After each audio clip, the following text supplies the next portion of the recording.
La increíble historia de Google Maps. Muchos deben recordar que tiempo atrás manejar dentro de una nueva ciudad o a través de un país diferente era muy complicado. Se requería de esos grandes mapas físicos y de preguntarle a muchos para encontrar direcciones. Ahora, gracias a Google Maps es muy diferente, sencillo y lo mejor de todo, es gratis. Utilizando Google Maps, no solo podemos ubicarnos en casi cualquier lugar del planeta, también podemos encontrar una cantidad innumerable de negocios de interés. Y por si fuera poco, tenemos la opción de Google Street View, que nos da la asombrosa oportunidad de ver cientos de miles de calles y lugares del mundo en visión 360, desde la comodidad de nuestra casa. Sin duda alguna, Google Maps es una de las aplicaciones más utilizadas en la actualidad, siendo indispensable para ecosistemas completos como el de Facebook, WhatsApp e Instagram, y durante algún tiempo fue usado por servicios como Uber. Google Maps cuenta con cerca de 1.000 millones de usuarios mensuales activos en Android.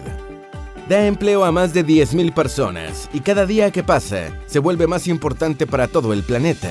Ya es la herramienta predilecta cuando se habla de ubicación, mapas o direcciones.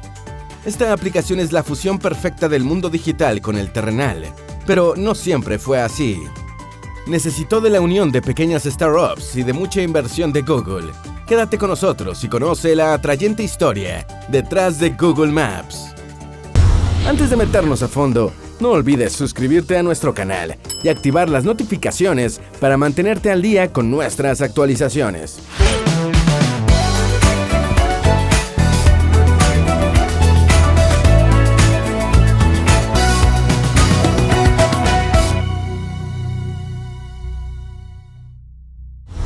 Los mapas digitales de la actualidad se han desarrollado gracias a Google, a sus enormes ambiciones y a su constante inversión. El primer esfuerzo de Google en relación a este mercado se remonta al 2003. En aquel entonces tenían un programa experimental ya denominado Google Maps, con la dirección de Bret Taylor como gerente de producto, y con un producto naciente llamado Búsqueda por Ubicación. El mismo Taylor dijo al respecto: fue un proyecto prácticamente inútil. El atractivo de Búsqueda por Ubicación se basaba en la posibilidad de buscar distintos negocios, pero con una interfaz aburrida y poco llamativa para tan poca utilidad. Fue un fracaso monumental para Google. No tenía usuarios por día, mencionó Taylor años después.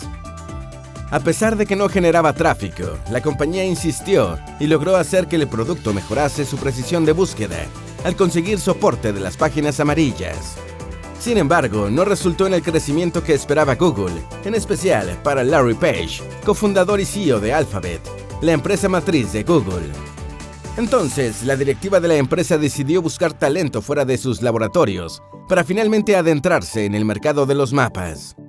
En el 2004, ya antes de hacer su OPI, Google hizo 3 pequeñas adquisiciones: K-Hole, ZipDash y Where2 Technologies. El mismo Page y su socio Sergey Brin supervisaron todo.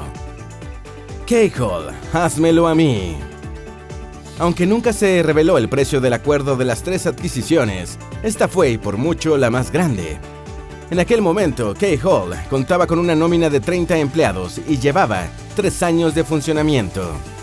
Su producto estrella era una aplicación de mapas satelitales de Windows que vendía por $69.95. La clave de esta tecnología era la forma en que unían las imágenes satelitales en un gran mapa globalizado del mundo, y luego eran capaces de dividirlo en millones de mosaicos, de manera que podían empezar con una vista panorámica y extensa del planeta y acercarse a una ubicación específica al gusto o necesidad del usuario. De esta adquisición quedó una anécdota divertida, y es sorprendente imaginar que así nacen proyectos enormes. Chris Sacca, quien en esa época trabajaba como consultor de adquisiciones de Google, recuerda aquel día así: nunca lo olvidaré. Estábamos en una reunión discutiendo la adquisición de Picasa y el joven Adrian Graham estaba exponiendo las diapositivas, presentando cómo integraríamos Picasa, la aplicación de edición de imágenes en Google, y Sergey Brin estaba totalmente distraído. Él le mostraba su computadora portátil a un par de personas y la gente decía: «Oh, diablos, házmelo a mí, házmelo a mí». El tipo que estaba haciendo la presentación empezaba a transpirar muy incómodo. La situación se mantuvo así hasta que Sergey finalmente se levantó de su silla, desconectó el proyector y dijo: «Esto es genial y deberíamos comprarlo». Conectó el proyector a su laptop y les enseñó K-Hall a todos los presentes. Y según el consultor de adquisiciones, todos los ejecutivos estaban literalmente gritando sus direcciones para que aparecieran en el mapa de K-Hall y poderle hacerle zoom a sus casas desde el espacio. Algo que en el 2004 era inimaginable. Causó furor. Sergey se robó la reunión y quedó fascinado con el software. El problema era que K-Hall tenía múltiples ofertas de financiación de capital de riesgo. Quería mantenerse como una empresa independiente. Sin embargo, la junta de Google acordó por unanimidad una oferta que suponemos fue jugosa. Y K-Hall aceptó. Sería el primer mosquetero a bordo. Where2 Technologies. Esta pequeña startup de nombre Where2 Technologies, que se convertiría en el mayor responsable de la creación de Google Maps, casi quiebra antes de ser adquirida por Google. Para esa época, el estándar de mapas en línea, quien llevaba la dirección era MapQuest, que no era más que una lista de direcciones en pequeños cuadros de mapa de baja calidad sin continuidad entre ellos, pero al parecer funcionaba bien. A los hermanos daneses, Lars y Jens Rasmussen, quienes iniciaron Where2, se les ocurrió la idea de hacer un mapa real, ponerlo en el centro de la pantalla y darles a los usuarios la opción de escanear, acercar y alejar el zoom. Aunque la mayoría creía que no era buena idea, que no tenía un propósito y parecía realmente difícil. Lars Rasmussen dijo: «Recuerdo que desde el principio, muchos de nuestros detractores, y eran muchos, nos decían que no era una buena idea desarrollar. Nos hablaban sobre cómo una persona únicamente necesitaba mapas, en el mejor de los casos, algunas veces al año». Curiosamente, hoy en día muchas personas se perderían, literalmente, si no tuvieran acceso a mapas en línea, y no varias veces al año, sino al mes, a la semana e incluso al día. Pero en aquel entonces, Where2 estaba a punto de quebrar.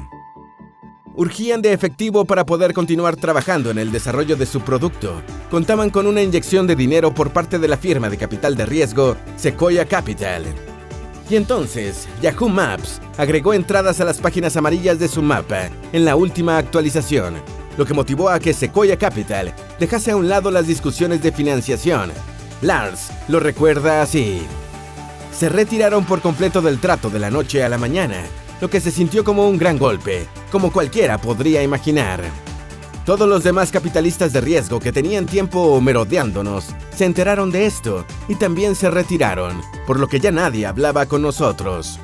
Los hermanos Rasmussen estaban completamente arruinados. Además, construían Where2 en Australia por problemas de visa. Contaban con 2 ingenieros más dispuestos a seguir, pero sin financiación estaban condenados al fracaso. Sequoia se retiró porque creía que la ventana de oportunidad de Where2 se cerraría antes de que terminasen su desarrollo. Yahoo era un gigante con el que sería difícil competir para una pequeña startup.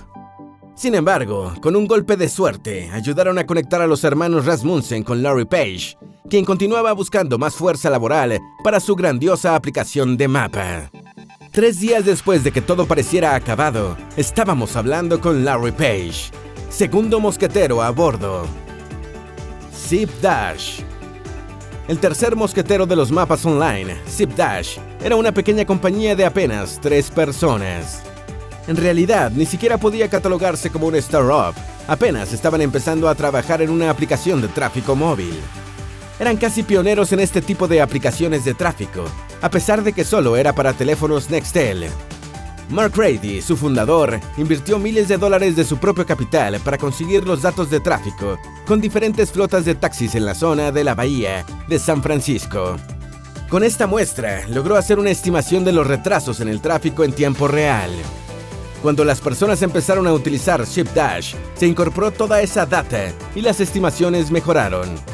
Era como una versión temprana y modesta de Waze, la aplicación de mapas de tráfico que también compró Google, pero por casi $1,000 millones en el año 2013. ZipDash fue adquirida por apenas $2 millones en acciones de Google, y es algo que su fundador ha admitido varias veces que aún le duele. Aunque, como fue antes de la OPI de Google, no fue tan mal negocio, esos 2 millones se multiplicaron varias veces. Además, eran realmente pequeños en ese entonces y Grady lo sabía. Él cuenta una historia jocosa acerca de su primer contacto con el equipo de Google, cuando le preguntaron cuántos usuarios tenían. Respondí, 200 o 300 usuarios. Me preguntaron, ¿200 o 300,000? Definitivamente no teníamos el tamaño de Google en ese momento. Muy pequeños en cuanto a cantidad de usuarios, pero a Crady y a su pequeño equipo les encargaron la importante misión de construir lo que se transformaría en la versión móvil de Google Maps. Tercer mosquetero a bordo. Nadie hubiese imaginado que estas pequeñas compañías darían lugar a una de las aplicaciones más populares y útiles del planeta. De Keyhole emerge Google Earth, de Where2, Google Maps para la web, y de ZipDash, Google Maps para dispositivos móviles. Google eligió bien y pagó lo que pareció justo en ese entonces. Integrándose a Google.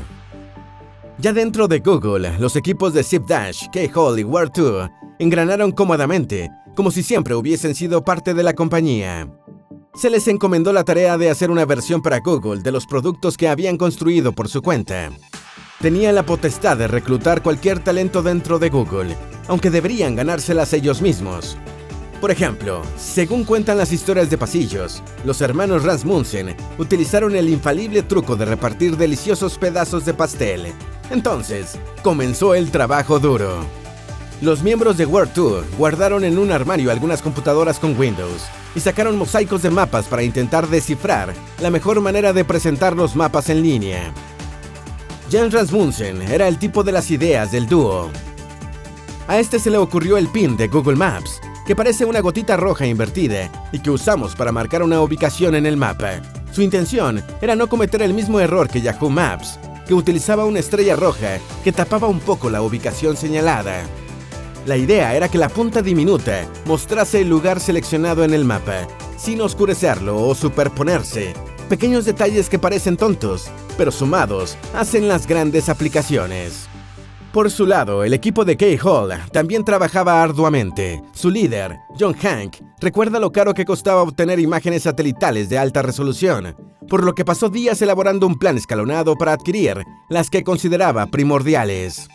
Lógicamente, empezaría con las ciudades más importantes, así que realizó una gran presentación para mostrarle la estructura de costos a Larry Page, Sergey Brin y al CEO, Eric Schmidt.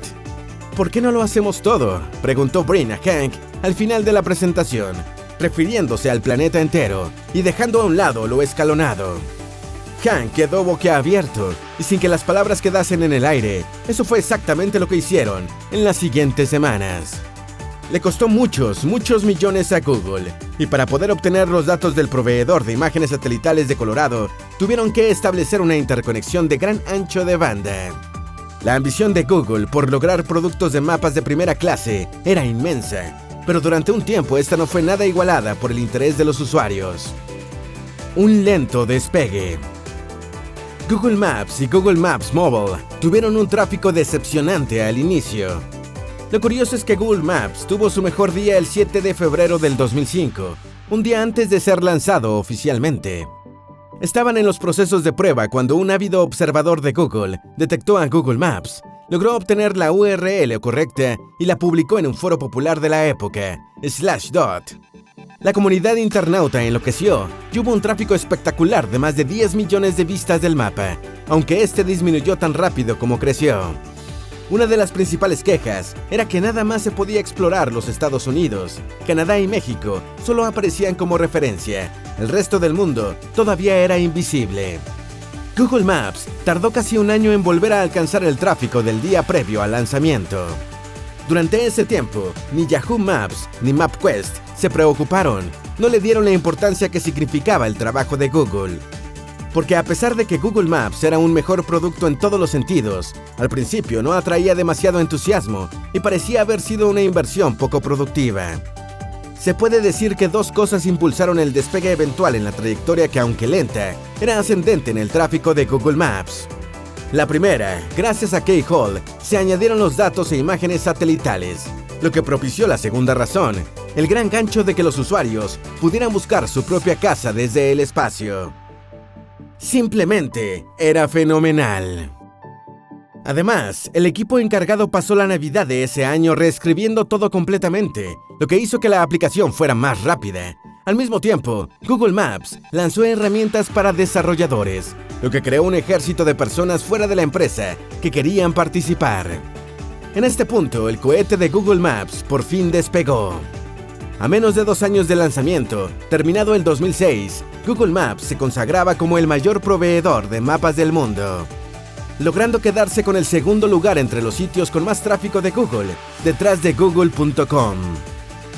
La situación fue parecida con la versión de Google Maps Mobile para dispositivos móviles. Al comienzo, por el poco avance en los smartphones, solo algunas marcas y modelos de teléfono podían descargarla, y esta no incluía los datos de tráfico, el atractivo principal de ZipDash. Pocos la descargaron, y gran parte de los que lo hicieron no la usaron mucho. El gran despegue ocurrió cuando la hicieron disponible para BlackBerry, la marca de teléfonos inteligentes que tuvo uno de los booms más grandes y cortos de la historia. El trato con Apple. Steve Jobs quería que el iPhone fuera el mejor teléfono inteligente del mercado, y sabía que para ello necesitaría que tuviese la mejor aplicación posible de mapas del mercado. Así que antes de que se presentara el iPhone en 2007, Apple le propuso a Google que diseñaran una interfaz de Google Maps para su teléfono y que ésta viniese precargada de fábrica. Aceptaron sin dudar y encargaron a Mark Brady con su equipo de ZipDash para que trabajase con el grupo de Apple. Pero desde el principio se notó que ambas culturas no engranaban, no había nada en común, mas sí había mucha desconfianza por parte de Apple. Y las cosas solo empeoraron cuando Google empezó a trabajar en el sistema operativo Android. Apple inició una serie de demandas, bloqueos contra Google y le restringió la información de la actividad de sus clientes. Las relaciones se fueron deteriorando, ambas compañías trabajando en secreto, hasta que en el año 2012, Apple lanzó Apple Maps y eliminó la instalación predeterminada de Google Maps en todos los dispositivos iOS. Google Street View. Este posiblemente ha sido uno de los proyectos más ambiciosos de la compañía en cuanto a escala. Es algo tan atractivo como totalmente controvertido, si se piensa bien. Y nada más pudo ocurrírseles a los cofundadores de Google, Larry Page y Sergey Brin. La historia comenzó mientras Larry y Sergey estaban de gira en el campus de Stanford. Larry comenzó a tomar fotos con una cámara digital por la ventana de un auto en movimiento, y luego para experimentar las unieron. Les encantó lo que vieron y simplemente quisieron hacerlo en todo el mundo. Lo normal, ¿no? Contrataron a nuevos expertos, invirtieron millones de dólares en estudio y equipamiento. Empezaron en las grandes ciudades de Estados Unidos a finales del 2006 y continuaron hacia Europa, Japón y Australia en el 2008. Seguiría el resto del planeta, o al menos en todas las zonas no conflictivas. Aunque tuvieron algunos traspiés, como en el año 2010 cuando se descubrió que los autos de Street View no solo tomaban fotografías, también habían estado capturando información de las redes Wi-Fi privadas mientras recorrían las calles de Estados Unidos y Europa. Tuvieron que pagar una multa de $7 millones. Además, en países como Alemania, muchos propietarios de viviendas se opusieron a que sus casas fueran fotografiadas, puestas en línea y que cualquiera pudiera verlas sin su permiso. Estábamos haciendo algo que no se había hecho antes. La gente ya había soportado que los topógrafos salieran con telémetros y equipos de medición, pero ahora los coches con cámaras estaban haciendo este trabajo. Para nosotros fue un proceso de aprendizaje. Toda la idea de la fotografía en espacio público y lo que significa fue un gran choque cultural y fuimos parte de él. Fue una apuesta un tanto osada, pero hoy la gran mayoría damos gracias a ese enorme atrevimiento. La historia de Google Maps es como una de esas películas estadounidenses en donde van reclutando jugadores para formar el equipo perfecto que logre ganar el Campeonato Nacional de Fútbol Americano. Y Google no ganó ningún campeonato, pero sí formó un gran equipo y logró crear la mejor y más utilizada aplicación de mapas del planeta hasta ahora. Enhorabuena, por ellos hoy podemos encontrar el mejor y más cercano restaurante en nuestra ubicación, un cajero automático o nuestra franquicia favorita. Google Maps y Google Earth, el mundo en nuestro ordenador. Si buscas más información de cómo empezar a emprender, te apasionan los negocios y las estrategias digitales, si sientes que esto es para ti, pero no sabes qué es lo primero que debes hacer, porque sabemos lo importante que es para ti, tenemos una clase totalmente gratuita de cómo empezar a emprender. La clase gratuita está disponible en creatransforma.com/clase. El enlace está en el primer comentario o en las tarjetas al final de este video. ¿Tienes alguna duda o sugerencia? Haz tu aporte escribiendo en los comentarios y así entre todos nos ayudamos. Esperamos que este video te haya sido útil. Si tienes algo que agregar, por favor, compártelo con nosotros en la sección de comentarios. Dale me gusta a este video y envíale el enlace a tus familiares y a tus mejores amigos para que también conozcan sobre la interesante historia que nos puso el mundo en nuestro ordenador, Google Maps. Si eres nuevo en nuestro canal, no olvides suscribirte. Recuerda, la vida siempre es mejor creando y dando valor al mundo.